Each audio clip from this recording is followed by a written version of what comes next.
And somehow, by the grace of the Lord, he pulled himself out of that life. And far be it from the government to give him a second chance, even though he's paid his dues. You heard from him yesterday. You saw him get up on that stand, tears in his eyes, and tell you how much he loved Mindy Bauer. That he was going to marry her, that he wanted children with her and to grow old together. And someone took that away. Poof, I said, making the coin disappear again. Just like that, the love of his life was gone. Imagine what that would feel like. I paused and looked to Marcus, who had put his head down, just as I'd instructed him to do. Now imagine the police come to you and start grilling you. Where were you? What was your relationship like? Let us see the last text messages you two sent each other. Detective Pascal over there held Marcus in a room for 7 hours and grilled him with her partner to the point that he broke down and wept. A man who had been through the most horrific thing a man can go through, seeing the corpse of the person he loves on his floor, and they tortured him like he was a terrorist. I leaned forward on the banister in front of the jury.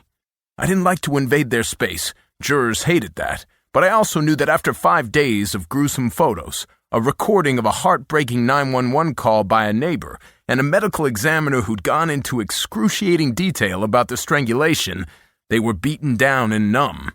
Being right in their faces would get their attention. The prosecution told you Marcus has a temper. And that temper flared up and he killed Mindy. Really? How do they know he has a temper?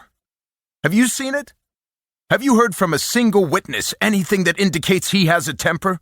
Did you see anything on that detective's video interview that indicated he had a temper? Because all I saw was a man weeping over the loss of the woman he loved. I took a step back. The fact is, there is no motive. There is no physical evidence. There are no witnesses other than a neighbor who says she didn't see anything until coming into the house and discovering Mindy's body. What we do have is a broken kitchen window someone climbed through, missing cash and jewelry from the home, and a grieving husband who testified that he arrived during a home invasion and scared the monster off, but not before that monster killed Mindy. I pointed to the prosecutors.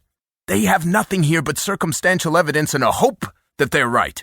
Because that's what this is really about. Hope. They hope they can get a conviction in this case because it's in all the papers, and because Mindy was an up-and-coming actress. This prosecution is grotesque, and it's enough. Marcus hasn't even had time to grieve for the loss of his love and the life he was supposed to have with her. Enough's enough. Let him go home. Please, just let him go home and grieve. I turned to the detective and prosecutors, winked one more time, rubbing it in their faces because they knew they would lose this and had still made me do the trial, and then sat down. The prosecutors shook their heads at the judge, indicating they were done, and the judge began instructing the jury on the deliberation process. I was told you were good, but I had my doubts, Marcus whispered, leaning over to me. Ain't over till it's over. I've been in sales for 30 years, and in my business it's all about reading people, and that jury is going to acquit me. You were worth every penny, even if it was 10 times what I would have paid the next guy. Just remember that when you get your final bill. We rose as the jury filed out, and Marcus's girlfriend ran up from the audience and hugged him. Another young actress. They were easy to find in this town for people like Marcus, who drove Rolls Royces and could convince girls that they knew a producer or a director looking for talent. South Beach was the new Hollywood.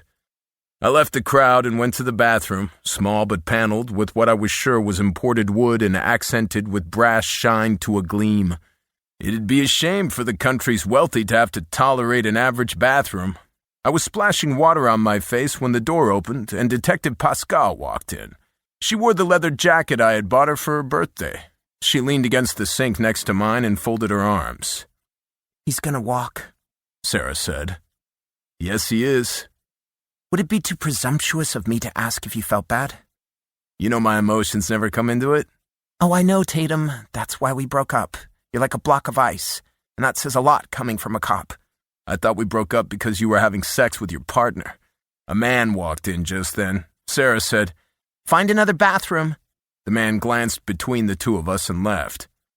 "I just thought this case will get to him. 19-year-old girl fresh off the bus and looking for help to make her dreams come true, and instead she..."